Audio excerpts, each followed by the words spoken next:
حضرت عباس سے کسی نے کہا تھا اللہ کی سب سے بڑی نعمت، تو بخاری اٹھانا، فرمانے لگے محمد نعمت اللہ، بخاری ہے بخاری، فرمایا محمد اللہ کی سب سے بڑی نعمت ہے، صلی اللہ، یہ سب سے بڑی نعمت ہے۔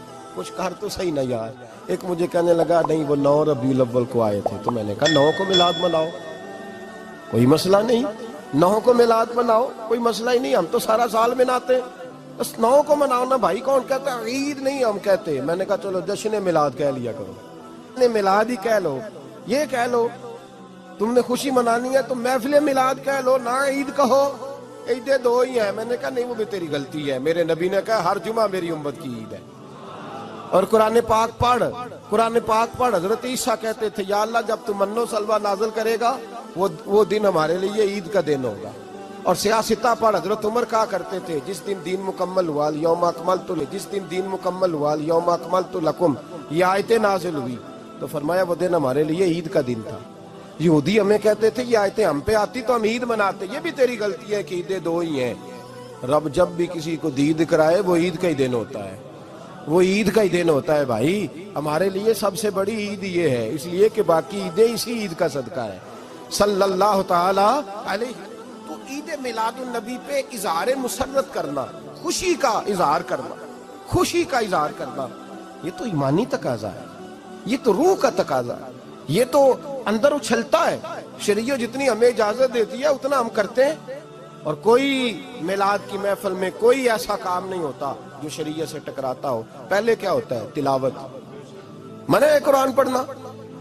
دوسرا کیا ہوتا ہے؟ اتنا درجہ ہے نعت کا، اب تو نہ نعت پڑھنے والے رہے نہ سننے والے رہے، دونوں میں ہی کمی ہے۔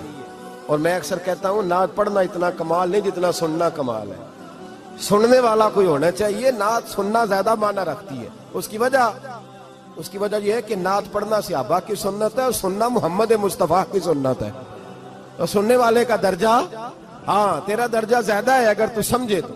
اور اتنا بڑا درجہ کہ حضرت احسان بن ثابت نعت پڑھے تو نبی پاک اپنی چادر ممبر پہ بچھائے، اور وہ میں نیچے نہ پاڑ، ادھر میرے ممبر پہ بیٹھ کے پاڑ، یہ کوئی معمولی بات ہے؟ رسول اللہ کی نعت سننا، بلغ العلا بے کمال ہی کشف الدجا بے جمال ہی حسنت جمیع۔ شیخ سعدی کہتے ہیں 3 فقرے لکھے تو چوتھا ہوتا ہی نہیں تھا، میں سو گیا، بڑا پریشان تھا کہ چوتھا فقرہ نہیں بن رہا۔ بلغ العلا بے کمال ہی کشف الدجا بے حسنت جمیع، چوتھا لکھا نہیں جاتا تھا، نیند آ گئی، میری آنکھ لگی تو محبوب کا دیدار ہوا۔ حضور نے فرمایا پریشان پڑے ہو؟ میں نے کہا محبوبہ 3 لکھے ہیں، چوتھا بن ہی نہیں رہا۔ حضور نے فرمایا چل سنا نا مجھے، یہ چھوٹا نعت پڑھنا کوئی چھوٹا کام ہے؟ یہ تو ہم نے کھاتا ہی غلط لوگوں کو دے دیا ہے، وہ تو اس قابل ہی نہیں تھے کہ نعت سنی جاتی۔ بلغ العلا بے، شیخ سعدی کہتے ہیں میں سنانے لگا اور مصطفیٰ سننے لگے۔ بلغ العلا بے کمال ہی کشف الدجا بے جمال ہی حسنت جمیع خصال ہی، تو حضور نے فرمایا چل سعدی کہہ دے صلو علیہ وآلہ، کہہ دے صلو علیہ وآلہ۔ فرماتے میں کہتا جاتا تھا اور مصطفیٰ مسکراتے جاتے۔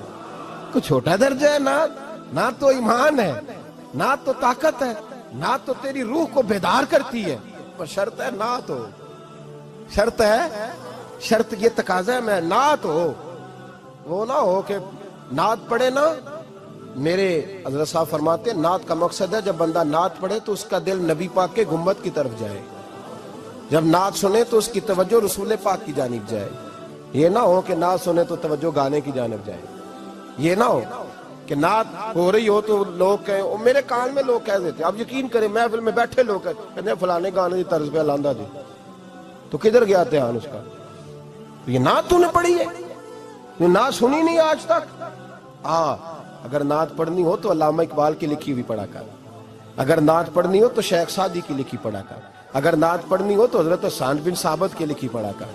اور اگر تیرا دل کرے کہ نعت بھی ہو، جذبات بھی ہو، حسن بھی ہو، علم بھی ہو، عمل بھی ہو، قرآن بھی ہو، حدیث بھی ہو، تو پھر امام محمد رضا فاضل بریلوی کی پڑھا کر، پھر اعلیٰ حضرت کی پڑھا کر، تجھے پتا چلے چمک تجھ سے پاتے ہیں سب پانے والے، میرا دل بھی چمکا دے چمکانے والے۔ اعلیٰ حضرت کہنے لگے یا رسول اللہ میری سفارش نہ کرو، ڈر لگتا ہے، ڈر لگتا ہے، قیامت کی رات بڑی گہری ہے، سفارش نہ کرو، اس طرح کرو میرا بازو پکڑو اور جنت تک پہنچا کے آؤ، میرا بازو پکڑو اور جنت تک۔ کہتے ہیں میں مجرم ہوں آقا مجھے ساتھ لے لو۔ سونے نہ ڈر لگتا ہے، وہ بچہ کہتا ہے میں نے نہیں باہر جانا، اندھیری رات ہے، ابا جی نال چلو۔ تو بلا مثال بلا تشبیہ صرف سمجھانے کے لیے، کسی کوئی بڑا ساتھ ہو تو ڈر نہیں لگتا۔ یہ نعت ہے نا، چمک تجھ سے پاتے ہیں سب پانے والے، میرا دل بھی چمکا دے چمکانے والے۔ کہتے ہیں یا رسول اللہ محشر کی رات بڑی گہری ہے، میں مجرم ہوں آقا مجھے ساتھ لے لو، کہ رستے میں ہیں جا بجا تھانے والے۔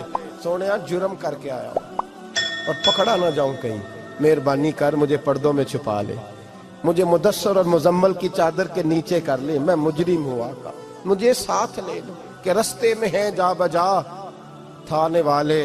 اور پھر تڑپ اٹھے، کہنے لگے کوئی یہ نہ سمجھے وہ چلے گئے، تو زندہ ہے واللہ تو زندہ ہے واللہ، میری چشم عالم سے چھپ جانے والے، میری چشم عالم سے چھپ جانے